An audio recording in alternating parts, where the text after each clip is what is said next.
I'm a woman in her early 20s working my way through college and trying to come out the other side with as little debt as possible. I've never had a reason to write into you before, but bro, something majorly effed up happened to me last month and I'm thinking, dang, I'm gonna send this into Let's Read.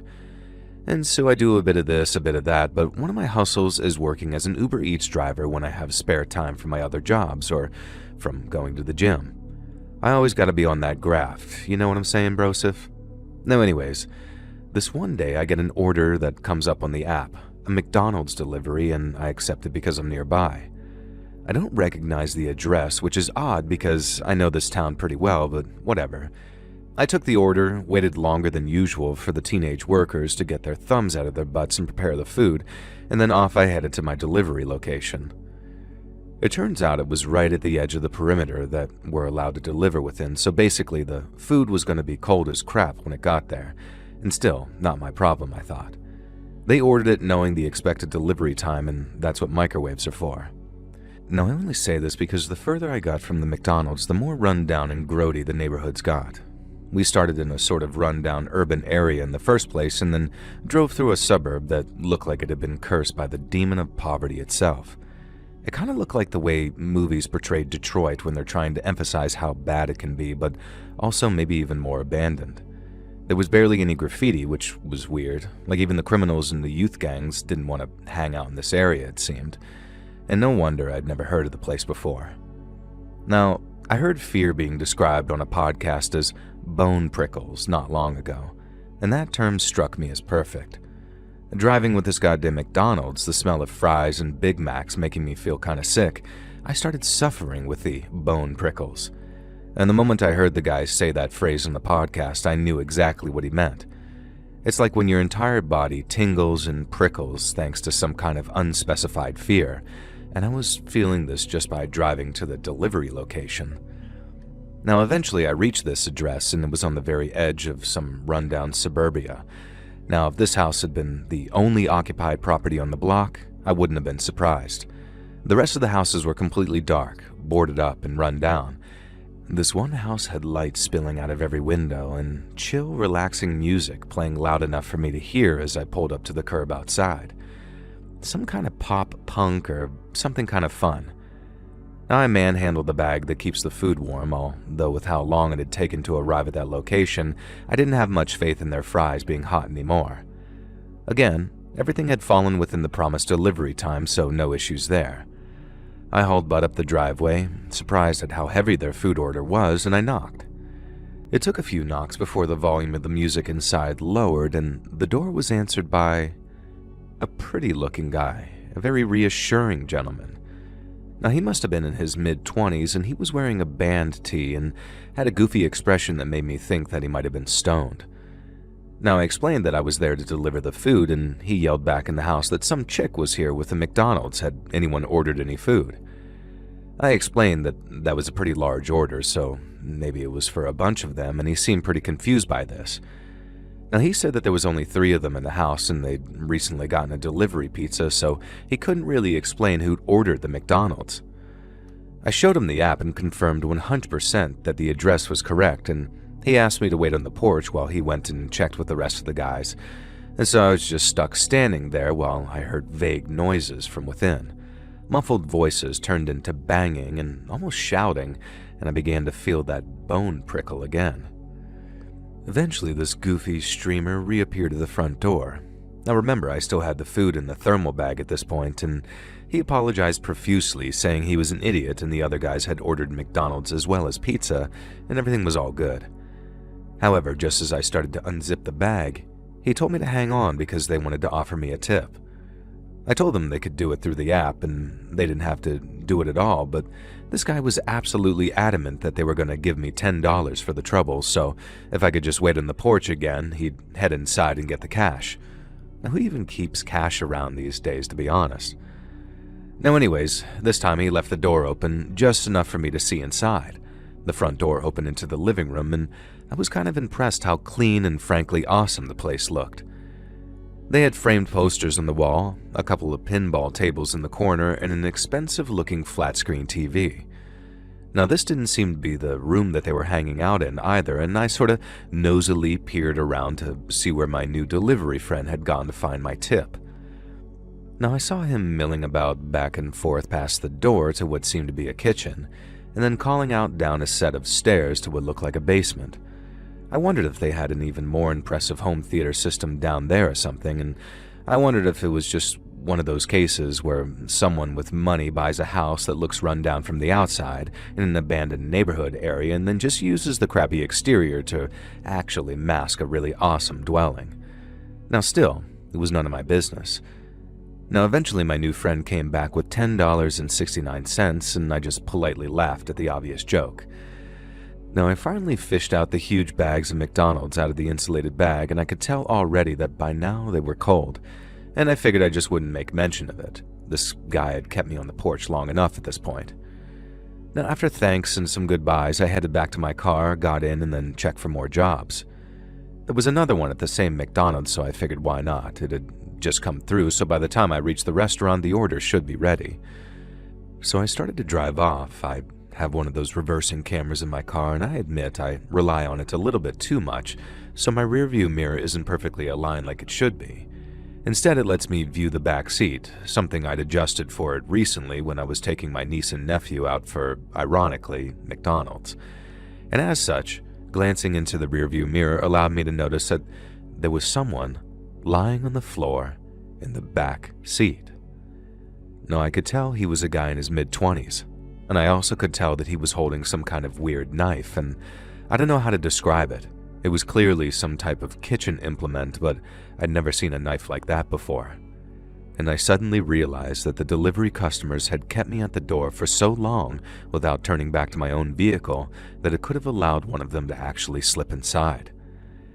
Now, I didn't expect to be more than a minute or two, so I didn't lock the car behind me, and now I was regretting that immensely. What the hell did this guy have planned for me? He was just laying there, staring off blankly like he was waiting for something, clutching that kitchen blade.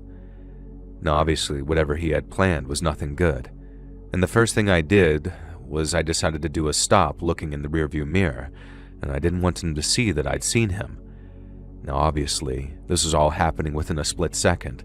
My heart was absolutely pounding, and I was certain that this was how I would die, with my throat slit as I was heading to an Uber Eats delivery. Now, up ahead, I saw the lights of a gas station. I kept my speed normal and I didn't allow myself to react at all, and then moments before I reached the turning into the gas station, I shot forward, screeched into the parking lot, leapt out of my car, and then ran into that gas station. Now, I must have sounded like some crazy woman, yelling how a delivery customer, stoner McDonald's order guy, was hiding in my backseat and had a weird knife, and I didn't know what he had planned, and blah blah blah. I was just trying to explain the events and my theory and how I thought the delivery customer had distracted me, and I was almost telling all of this at once. Now the clerk, an older man, looked at me like I was on meth, understandably so, and then started to ask me to explain everything again. However, he kind of froze and his mouth was now hanging open, then I followed his gaze. An absolutely ridiculously tall man was kind of unfolding himself from my back seat, and we watched as he fled into the darkness of the night. Now bear in mind, this was on the edge of the suburbs, so he fled into some kind of forested area, and from the expression on his face, I couldn't even claim to this day that he meant me harm. It almost looked like he was petrified too. Of course, that didn't stop me calling the cops. They got to the gas station really fast and searched the nearby area. They did, in fact, find a knife nearby. Apparently, it was some kind of fish knife for sushi, but it had nothing on it. When they paid to visit the delivery customers, they were just as baffled as I was. Everyone was accounted for, which they could prove, and nobody who lived there matched the description that I gave of the guy who'd crept into my back seat. Now, I never did find out who he was or what his motives were. I didn't quit my delivery job or anything silly like that. I just took to actually locking the car door whenever I stepped out to make a delivery, regardless of how brief I thought it would be. And I always checked the back seat no matter what.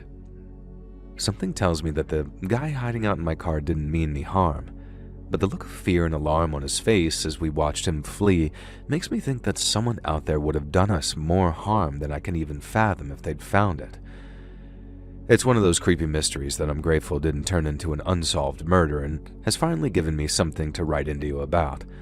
But like they say, be careful what you wish for, because I feel like this was a cautionary tale where the lesson is that it's far better not to wish you had a scary story to share with internet people.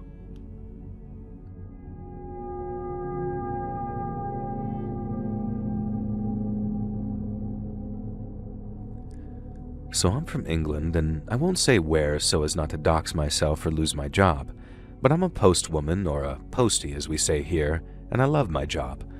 I work a rural route, and I've been on the same route for years, thanks to some pleading and a friendship with the head postmaster. Normally posties get shifted around all the time, and so I kind of know everyone on my little route, at least everyone who makes themselves known to me anyway. There was Stu, a mature student who would always be waiting at the door whenever the mail came and shared his latest work on marine biology with me. I hadn't started out as being remotely interested in marine biology, but Stu had mentioned a few things in passing and I'd been hooked, pun intended.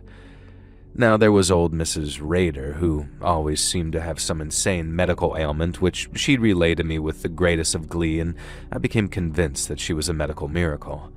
And then there was the Four Bottoms, an extremely flamboyant glam rock band by night and a middle-aged polycule who enjoyed cardigans and gardening by day. And then there was Joe and Joanne, two twins with rich parents who often got Amazon parcels in the mail, and I've never seen two kids who were more spoiled but more grateful for everything they'd got. Now the one guy I never got to know was Farmer McKay, the allegedly grouchy postman-hating farmer who lived in the small holding on the outskirts of town. Now, to call it a farm would be extremely generous, but it did have a few goats, a couple of sheep, a pig, and some chickens, and it was also filthy, even by farm standards, and as far as I know, he made an entire living selling eggs and milk to locals. Now, I gotta admit, I prefer Sainsbury's. Now, one day, for the first time in about 6 years of doing this route, I was shocked to find that I had a collection for McKay's farm. Not everyone knows this, but you can book Royal Mail to collect parcels, often for free, instead of having to take them to a post office.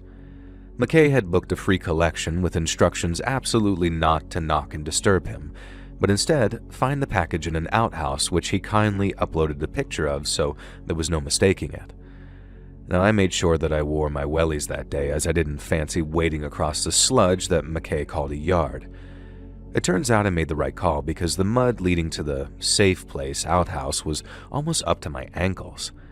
When I opened the outhouse, I was met with a smell that almost made me gag. I didn't even want to look at what else he kept in there, but thankfully the Royal Mailbox was visible right at the front, so I grabbed it and headed back to my van. Now, halfway back to my vehicle, I noticed that the parcel was leaking. Real disgusting, foul-smelling liquid dripping out of the bottom of the box. Well, there's absolutely no way that I can take this as a collection for a million reasons. And now, I also couldn't just abandon it, which meant that I had to break his cardinal rule and go knock on his door and tell him that, unfortunately, I couldn't accept his collection. Halfway between my van and the front door of the farm, the package I'm carrying sort of collapses inward. The bottom falls out and the contents spill all over my bottom half. Now, let me tell you, I've smelled some bad smells in my time. Before I became a postwoman, I was a nursing assistant in my late teens and early 20s, and there was this one old lady that I treated who I would swear had death himself living in her nether regions. This made that smell like flowers and cinnamon. It was a pile of rotting, liquefying organs, and now it was covering as much of my legs and torso as it managed to besmirch. I dropped the destroyed parcel and threw up there and then, which really didn't help matters. And now I was kind of mad at Farmer McKay. There are extremely strict rules about what you can and can't mail in the UK, and rotting, liquefied offal is definitely a forbidden item. I didn't even need to check the handbook to know about that. But then I started looking at all that stuff.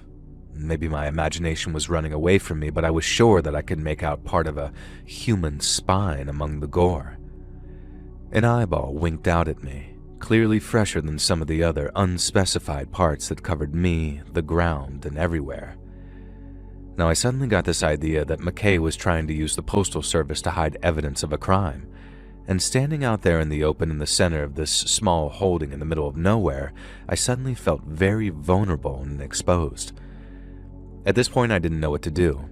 I was convinced my colleagues would give me absolute crap if I fled the scene, but I started picturing Farmer McKay hiding behind a curtain, looking out one of the windows, a cocked shotgun aimed right at me. And so I kind of ran toward the main house. As the front door began to open before I even reached the porch, I wondered if I'd made a terrible, terrible mistake.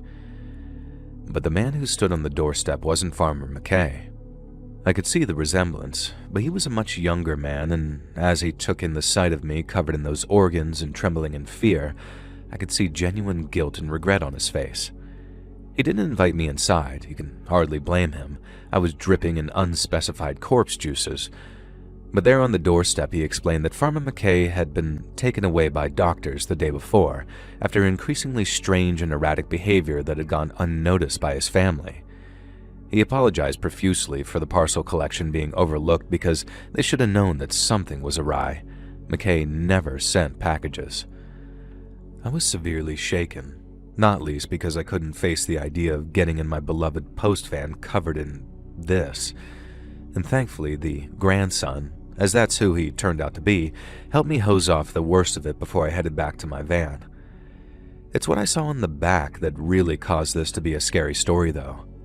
I made the mistake of glancing into the dilapidated barn as I trekked across the mud to my post van, and I only caught a quick glimpse because I looked away as quickly as possible. But no matter how many hot showers I took to wash off all those juices and the gore from my body, I could never scrub the sight that I saw from my mind. In the barn, Farmer McKay had piled what were presumably all of his animals. I couldn't make out which species they were. They'd all melted into one festering, indiscernible pile of corpses. A number of empty cardboard boxes sat nearby, and I could only assume McKay planned on shipping the remains of his animals to various places. To this day, it drives me mad that I never checked and don't remember who the recipient of the original parcel was. I have no idea what his motive was for mailing these liquefied parts, and I guess that's partly the problem with whatever was wrong with him, dementia or whatever had befallen him. It doesn't make sense. He could have been aiming for revenge on his enemies, and he could have believed that he was shipping genuine prime cuts to customers of his farm. Either way, I'm not sure I ever want to know. The McKay small holding was demolished not long after, and after what I saw, I can't say I'm at all sorry that it became one less stop on my postal route.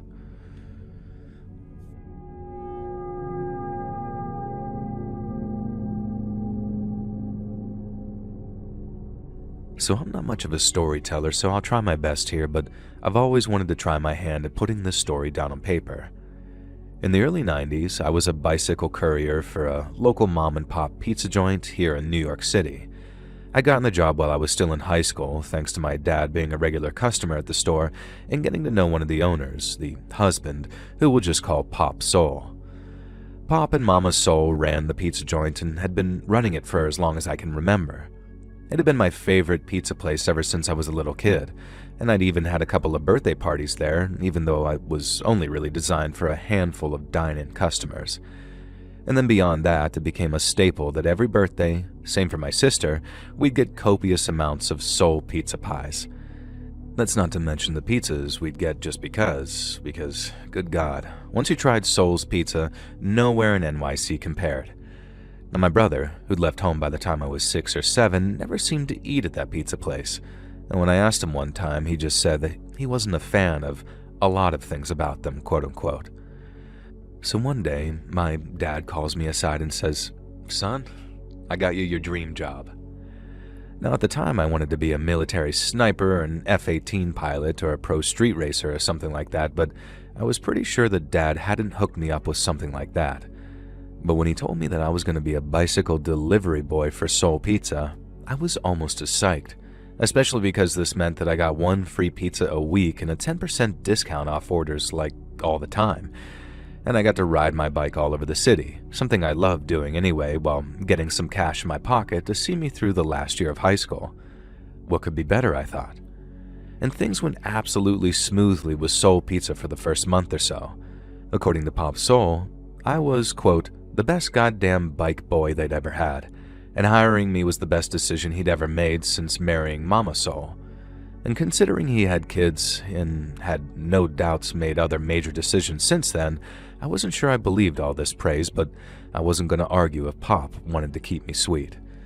Now, the free pizza was a kicker too. The first couple of weeks, I was too shy to ask for anything but a margarita, but then one day, Pop says, "Come on, son. I know you like your pies heavy with toppings. Go nuts. Ask for whatever you want." And so I did. I tried out so many combinations, so many wild pizza mixtures that, by God, I wish I could remember some of them, because I swear if I could start my own pizza chain with pre-made pizzas using toppings that nobody ever thought of before but are absolutely heaven-sent. Now, unfortunately, the events that happened a few months into my time at Soul's Pizza kind of made me forget everything that had gone down, other than the incident. Now, I still remember the fateful order that kicked everything off, though. It was a double pepperoni with extra cheese, side order of garlic bread too, and the delivery address was downtown, somewhere I wasn't familiar with, but I checked the location on a map. Yeah, no MapQuest or GPS or whatever was back then, and I figured that I could get there pretty easily, so I loaded up the pizza, leaped on my bike, and headed toward what I thought was the optimal route to my location. It turns out the location was a series of warehouses, and I should have realized something was wrong then and there, although it wasn't entirely unheard of that we delivered to places of work or other odd locations. I stopped the bike, trying to work out exactly where Warehouse 13 was in this maze of identical metal sheds, when suddenly a van comes screeching out of nowhere and pulls to a stop inches from my bike. Now, I'm just kind of left confused at this point. So much so that I don't react when the four masked men come bursting out of the back of the van and just full body snatch me off of my bike, each of them grabbing a limb to stop me from thrashing and then throw me into the back of the van. Now, stupidly, I remember that the first thing I yelled was that, "Hey, there was a pizza on that bike," and it was going to get cold and had to be delivered before the 35-minute delivery promise was up. Now, one of the three masked men who'd climbed back into the rear of the van with me seemed to find this crazy hilarious and couldn't stop laughing. And I guess the fourth man had gotten into the front passenger seat because another of the guys' open palms slapped the dividing wall, indicating to the driver that we should head off. Now, I winced as I heard the sound and felt the crunch of my bike being run over as the van drove forward. And the next thing I know, I felt a little prick on the side of my neck. One of the guys had shot me up with something, and it only took a minute or two before I was fully out. Now, after being completely blacked out, the next thing I knew, I woke up in what appeared to be a basement. It wasn't some dirty basement, though. It appeared to be at least carpeted and somewhat high quality, which for some reason I found reassuring in the moment. A couple of the men were there too, and at no point did they remove their masks, which I knew from watching way too many action and spy movies might actually be a good sign. Now, they barely spoke to me, but told me that I'd be fine as long as I just shut up and stayed put and did anything I was told. I spent the next 3 days in that basement, and I'd be lying if I said that it wasn't hell. Although the constant fear that they could turn on me and kill me at any moment, it was just kind of a buzzkill. Now, I was given 1 meal a day and a glass of water whenever I asked for one, and I was also escorted to the bathroom in an adjoining room whenever I asked to go. Now, it was the 1 meal a day that had me curious, though. It was pizza. Every meal was pizza. And not just pizza, but pizza from another rival mom-and-pop pizza restaurant a few blocks over from the joint I worked at. Now, naturally, I assumed that this was some pizza parlor gang turf war, and I couldn't have been more wrong, though. Being fed pizza from the rival joint was just the kidnapper's idea of a joke, I guess. And so after 3 days of being vaguely threatened with death but treated bizarrely well, I was shot up again with whatever knocked me out the last time, and the next thing I know, I'm lying on the sidewalk outside of Soul Pizza. My old place of employment was now boarded up, with crime scene tape covering a number of the boards. Eventually, after pulling myself together and heading into a pharmacy to grab some Tylenol, bizarrely the kidnappers had dropped me off with $20 in my shirt pocket, despite the fact that I was carrying no cash when they grabbed me, and I made my way to the local police station. And then I told them everything, how I'd been grabbed, how I'd been strangely well treated, and how Soul Pizza was now closed down.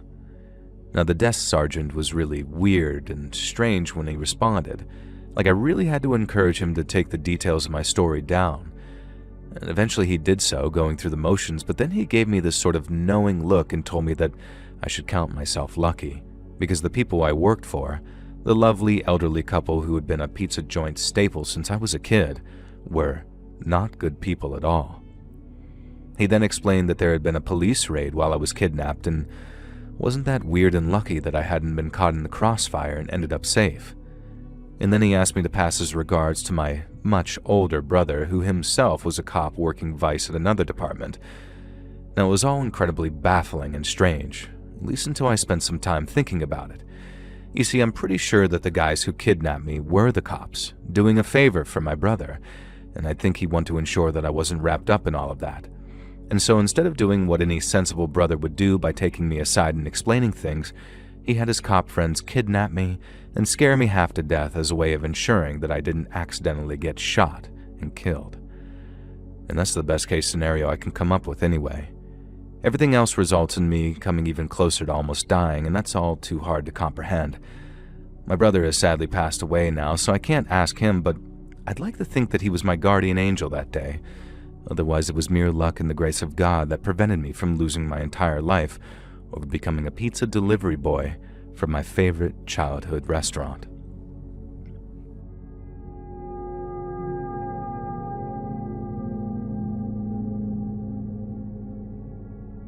When I was a little kid, for reasons I won't go into, I lived with my maternal grandparents around 80% of the time. Time spent with Mom and her various boyfriends was not so good. But on the other hand, Grandma doted over me. Grandpa was stoic, a regimental man who showed me nothing but respect, but we weren't close in the same way Grandma and I were. From an early age, I'd learned that being coddled was a bad thing, so I made sure to try my best and live up to Grandpa's belief that I should be a real man, trademark. And then when he wasn't looking, which was most of the time, I'd happily let Grandma baby me and treat me like her special little boy. Cookies, treats, $1 slipped in my pocket here and there, and the kind of freedom and pleasant treatment that I most certainly did not get at home on the rare occasions when Mom was ruled suitable to look after me, and also decided to make the effort to demand that her mother send me back to her. Now, thankfully, by the time I reached around 12 years old, I'm pretty sure Mom had either completely given up caring or forgotten that I existed altogether. The last time I saw her involved a screaming fight and my grandparents silently marching me away from the house. I haven't seen or spoken to my mother since in 10 years, and I'd be lying if I said I regret it. Everything with Grandma and Grandpa was like a dream compared to my upbringing. Like I said, as an ex-army guy, Grandpa could be a bit regimental, but I never actually got to see him act out any of his warnings.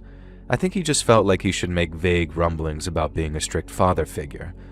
Honestly, the idea of disappointing Grandpa and not growing up into a good, clean, classic man was enough to keep me on the straight and narrow by itself, but maybe that's just who I was, a very regular, normal guy. Now, one of my favorite activities with Grandma was the Christmas card run. There would be no mailing Christmas cards with Grandma, at least not to anyone within a 40-minute driving distance of our home, and Grandma and Grandpa were both extremely popular figures in the community, so they had a pretty extensive Christmas card list. Right up until my early teens, I used to get genuinely excited about doing the Christmas card rounds with Grandma in early December, and it really felt like the season had truly begun. Now, I loved it, right up until the time I stopped loving it anymore because we both almost died, purely for delivering Christmas cards. It was a crisp, cold morning, the kind that you don't mind being cold because it feels like Christmas is in the air. We were headed to the third delivery of the day. This year, we had so many cards to hand deliver that we set aside that Thursday and Friday. The recipients were an elderly couple, older than Grandma and Grandpa, who they went to bingo with and occasionally got together with, along with a few other couples from that social circle. I forget their names now, bizarrely, but we'll just call them the James couple. Now, Mr. James was one of those quiet, balding, bespectacled guys who Grandpa had told me, almost disapprovingly, was into model trains and bird watching. He'd never served in the army due to a bum knee, Again, something Grandpa told me, although this time he almost said it with regret for the man, like the fella had missed out in life by not having dodged bullets and Nam like Grandpa had. Now, Mrs. James was known as something of a firecracker, and more than once she'd accused newcomers of cheating at bingo and woe-betide anyone who promised her bottles of baked goods for various sales and raffles and then didn't end up delivering. And the plan was just to walk up to the front door, slide the card through the mail slot, and then leave. Sometimes we'd knock and spend 5 minutes with Grandma shooting the breeze. But the Jameses weren't really small talk material, just friendly enough to be on the Christmas list. We had just reached the front door when an ear-splitting crash rocked my world and the door splintered outwards.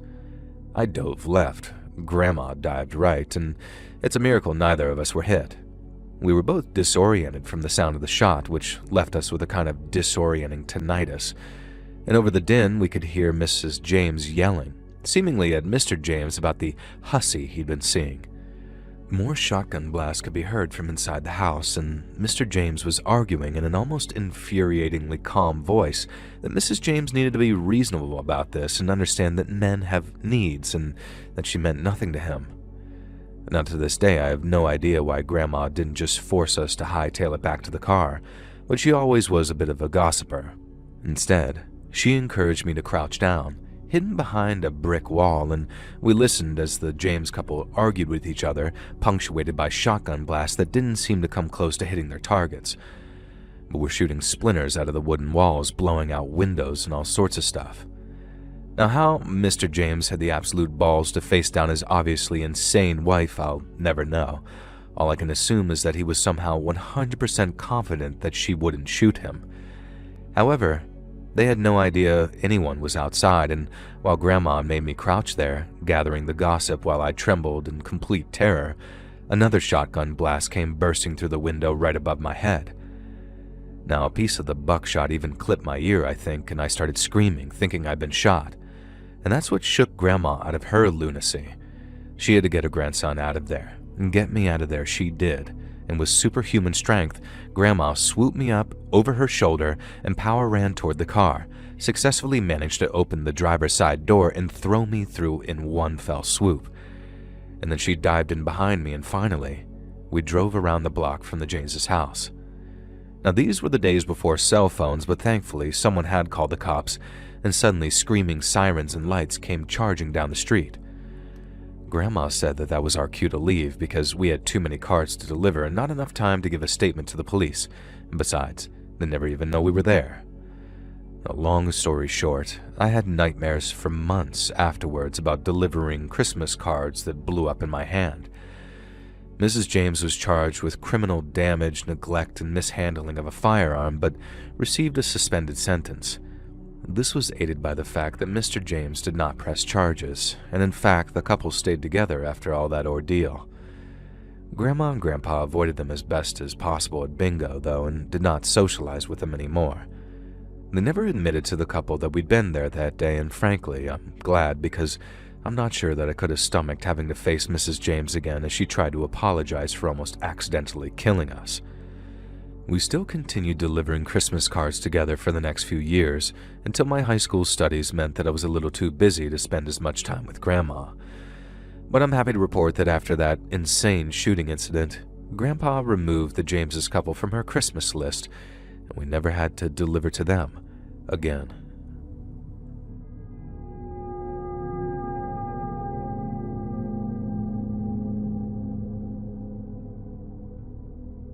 No, I'm just going to admit this up front. I was an absolute a-hole in college.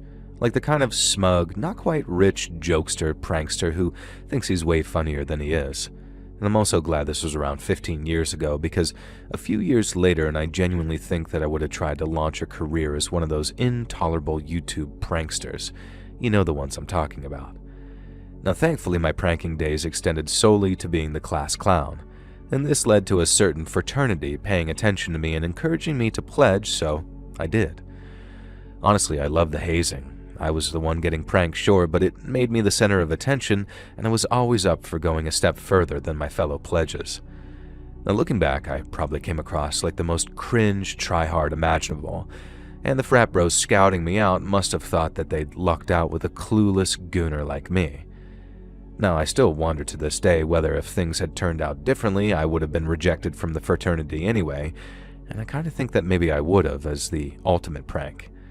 And so when I was doing my initiation, it was back when Amazon had just gotten really big, and with their meteoric rise, we'd also seen a decline in the quality of delivery drivers. It was that weird period between Amazon drivers treating your packages like a Goomba from Mario and Ring doorbells only existing for the rich and famous. And so regularly, Amazon packages were just free for the taking, dumped into people's yards or left on their front doorsteps ready for some complete idiot like me to come along and swipe them, and then inevitably trash the contents unless it was something really good, which it never was. Now, I must have stolen upwards of 15 packages from poor, stupid Amazon customers. Now, one time I got a box of lingerie, and another time there was this wiener pump, and those are literally the only two remotely interesting things I stole. Mostly I just took people's vitamins, a dog bowl, a little plush toy, and some exercise equipment and other assorted stuff. And then one day, I saw it. A large tantalizing package sitting on a doorstep just there for the taking. It had to be something good, like a microwave oven or a custom kitchen delivery. It just had to be, and I knew it. I could feel it in my bones, so I had my idiot cameraman, another pledge, film me creeping up to do a crab walk in a hoodie and jeans like I was some type of Temu iDubbbz. And then I grasped the package with both hands and yanked it backwards. It exploded. And I don't mean one of those cute glitter bombs that they use now. I mean, it literally exploded. It burned my face and scorched my hoodie, the polyester, right to my skin. No, I was screaming and disoriented and in absolute agony. My cameraman, the coward that he was, had already shrieked and ran away. And then they came, leaping out of the bushes, a group of masked men waiting for me to try to steal that package. Now, I was down for the count, suffering from what felt like third-degree burns, but realistically were probably only first-degree. They felt worse, though, as the masked men started kicking and punching me. They were yelling at me for being a thief, a scum, a criminal. They said I was everything wrong with America, that I was ruining the fabric of this goddamn country.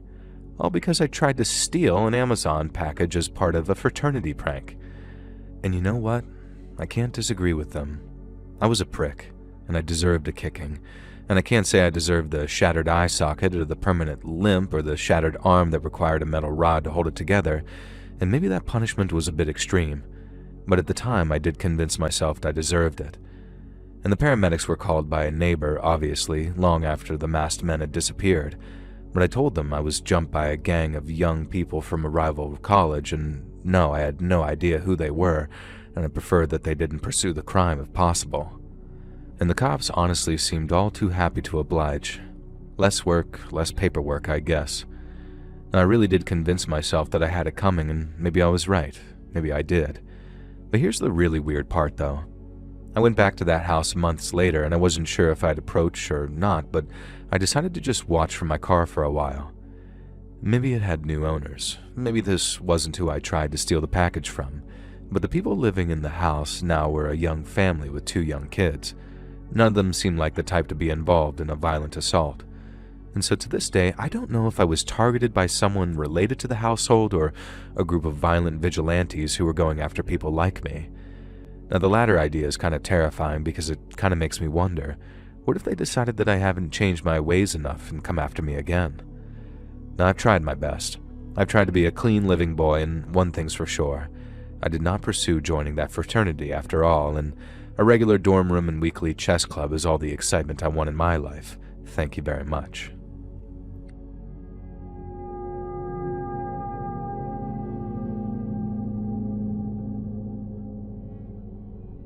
I'm a long-haul trucker, proud partner in my 18-wheeler Lucy, and I have been for approximately 18 years.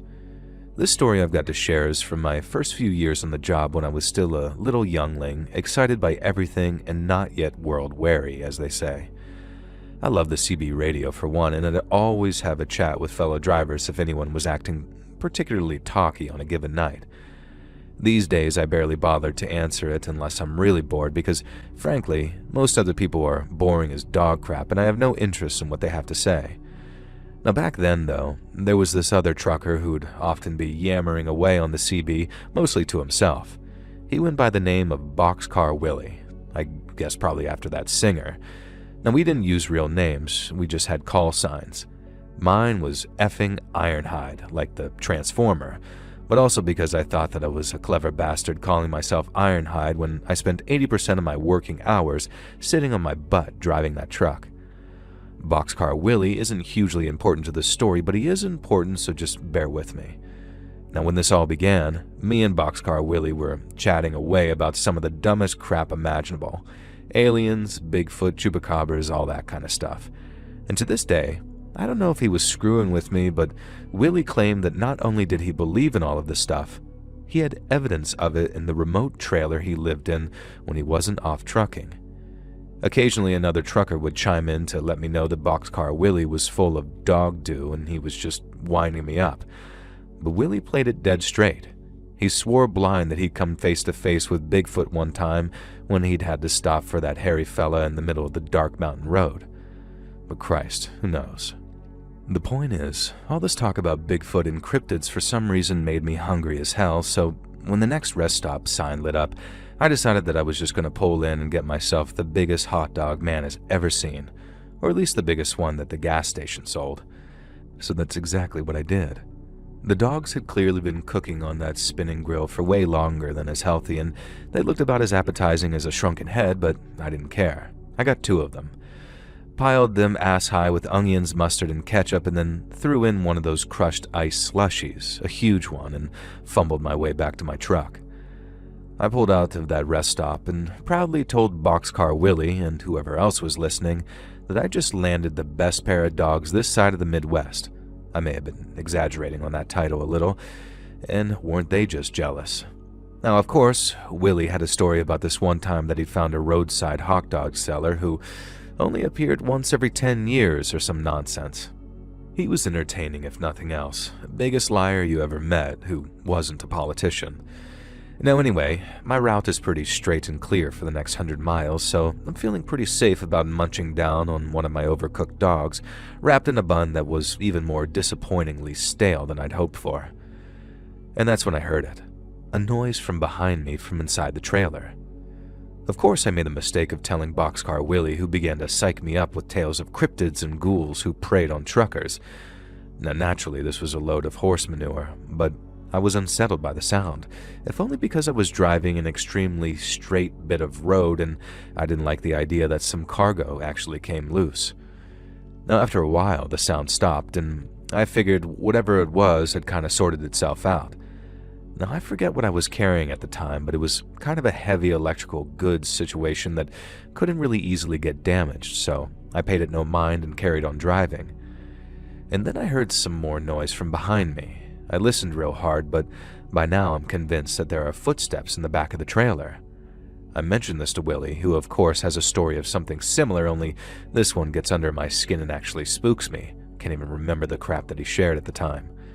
Now on top of that, I'd finished my hot dog, drank way too much of my slushie, and I needed to piss. And there was no rest stop for miles, so I pulled onto the shoulder, scanned the darkness for any vehicles. There clearly were none coming for quite a few solid minutes, and got out. I took a piss first. I didn't want to pee myself in fear at whatever might be in that trailer. And then I examined the trailer itself. It was fully locked and sealed in a completely satisfactory manner, really, and the idea that someone had gotten in while I was getting my gross hot dogs was really unlikely. And yet, I pulled open the back doors of the trailer, about to yell gotcha, almost as a joke to myself, and as soon as I started to pull open those doors, they came flying towards me, and I had to leap backwards to avoid getting smacked. An absolutely deranged, elderly woman came leaping out. She was wearing torn-up jeans and an absolutely filthy bra. Nothing else. In her hand, she was gripping my X-Acto knife that I kept in the trailer in case I needed to slice through any of the plastic ties that kept boxes in place. And this woman, I swear to God, hissed at me and lunged at me, and with a strength way unexpected for a woman of seemingly her age. She shoved me onto my ass so hard that I had a bruised tailbone for a week, and then she swiped at me with that X-Acto knife, more of a warning than anything else, and disappeared around the side of the cab. Now, I'm not one to get knocked on my butt by anyone, let alone a methed-out granny, so I scrambled to my feet and headed to that cab. Instead of being long gone, the old woman was sitting in the driver's seat, munching away on my second hot dog, and a look of pure bliss is on her face. I slammed the driver's side door shut, locked it with the fob from outside, and then called the cops.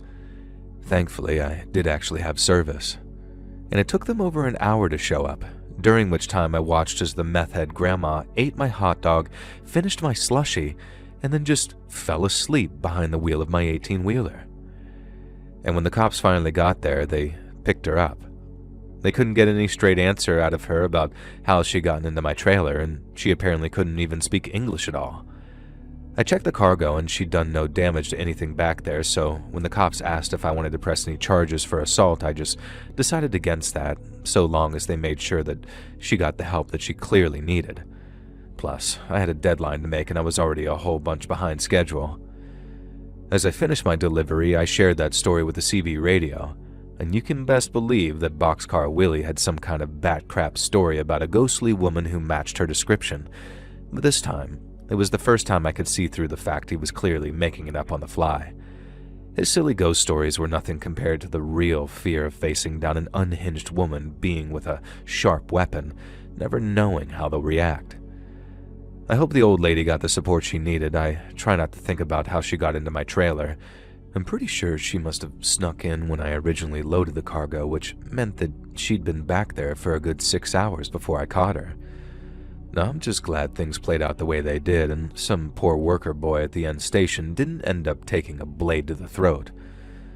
Now, people are strange, scary, and weird, and that's why these days I keep to myself, and instead of spending all my time answering the CB, I've learned to appreciate the solitude that being a trucker allows.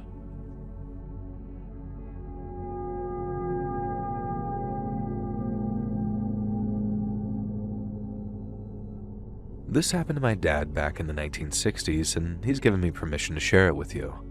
He worked as a paperboy for quite a few years back in the days when kids made a decent living hurling papers from their bikes as they cycled past. Dad, however, went that extra mile. They actually stopped at every house and gently placed the paper on the front stoop. It made him a real popular paperboy, and come Christmas time, he'd often find a little thank you card and a tip pinned to the door of some of his deliveries. Now, one woman took a real shine to him, I guess. A real shine, as it was around February, and for the first time ever, this old woman was waiting on the porch for him. She invited him in for a drink and a vague insinuation that there would be a financial reward following that, i.e. a tip. And so Dad, the naive little kid he was, followed the old woman into her house and drank a drink with her. Now, the next thing he knows, he's suddenly waking up tied to a dining room chair, and the old woman is cavorting in front of him, naked as the day she was born, rambling about how she'd been craving a man's touch. Of course, Dad's like 8 years old at this point and totally horrified by everything that's going on. Thankfully, also being an 8-year-old, he's able to squeeze his way out of the pathetic knots that this perverted old hag has tied around him, and so screaming bloody murder, Dad manages to pull himself free from the naked old woman's dining chair and then basically fling himself from the house, leap onto his bike, and catapult himself through town back to the grocery store that he worked for. And when he got there, the owner took him aside and, a weird turn of events, offered him $10, a hell of a lot of money back then, to keep quiet about the whole ordeal. Now, he promised he wouldn't have to deliver papers to that old woman again as long as he kept quiet and accepted the money. Of course, Dad being the dumb 8-year-old, he just took the deal without a moment's hesitation. It's become something of a family legend now, and the woman passed away not long after, and we never did find out the cause, motive, or twist behind any of it. We have no idea why she decided my dad would be the perfect male touch for her, and frankly, none of us wanted to know. It's just one of those things. There are weird people out there. Be careful, especially of strange old women.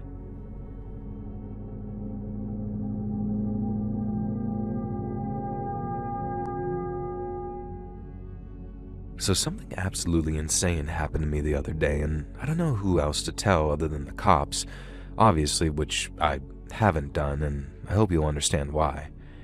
It was like 10 p.m. and I was just hanging out at home alone. My girlfriend was studying, so she wasn't over that night, and I heard a crash from outside and just kind of dismissed it as being the usual neighborhood crap. And then there was a knock at the door. I was a bit unsettled, obviously. I don't live in the safest neighborhood in the world, and so I looked through the peephole, and there's a pizza delivery guy standing there wearing what is clearly the uniform of a very famous pizza delivery brand. I can see over his shoulder that he has a branded delivery van as well, so okay, cool, seems pretty safe. But I didn't order pizza. Maybe my girlfriend did as a sort of treat, so I opened the door to the guy and began to explain to him that I didn't order that myself. Was there maybe some kind of note? Was it definitely the right address, etc.? Now the guy just looks at me, removes the hot pizza from his bag, and then hurls the entire pie straight in my face. Now, it would have been comical if not for the fact it was searing hot. There was melted lava cheese running down my face, and I was suddenly freaking out in fight or flight mode due to the unexpected sudden assault. And I tried to mumble what the F through the pizza that's now dripping off my face and reach up to try and wipe the hot cheese out of my eyes. And that's when the delivery driver aims a swift, hefty kick straight between my legs, kicking me square in the nuts. Naturally, I doubled over in absolute agony, which at least had the bonus effect of causing any remnant pizza to droop off my face. And I'm just there gasping for air, gripping the side of the door, suddenly convinced that this lunatic driver, as some kind of pizza-based serial killer, is going to plunge a knife deep into my chest. Now, I tried to mumble and ask what the hell was going on, and then I distinctly and clearly hear this pizza guy, who I swear to God sounds like that acne-ridden teen from The Simpsons, go, "This is for my mother, you scum-suck psycho." I'm just absolutely floored. I have no idea who this guy is, or who his mother is, or what I've done to her. Possibilities start running through my head, but I barely have time to consider them when he sort of croaks and squeaks and then says, Oh, I'm so sorry. I've come to this wrong address. I'm so sorry." I managed to look up through tears of pain to see him run through my yard and leap into his very clearly branded pizza delivery car, and then he drives away at full speed. And that's when I realized that the crash I heard from earlier was this delivery psycho driving over my mailbox. And so I went inside and cleaned myself up and thankfully realized that I haven't suffered any serious damage from the scalding pizza to my face. And so naturally the first thing I do is call up my local pizza place that had that name and ask them if they had a delivery driver in the area. Apparently they'd been expecting my call because the girl in the other end of the line, who sounds like a pretty young person herself, suddenly starts begging me not to call the cops and apologizing over and over, saying that if I knew the full story, I'd understand. Now I asked the girl to tell me the full story and she just said she can't. But if I promise not to call the cops, my next 3 pizzas will be free, and then I can order another free pizza every 6 months. And I genuinely weighed the option. I mean, it would be insane to take them up on that offer, right? But I'm a broke college student at the time. No harm was done. I have a funny story to tell friends, and I'm getting multiple free pizzas out of this deal.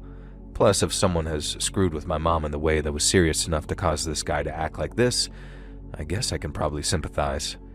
And so I didn't call the cops, and I took them up on the offer of the free pizzas. The first one arrived tonight. Do you think I did the right thing? I guess I'm just kind of easily bought.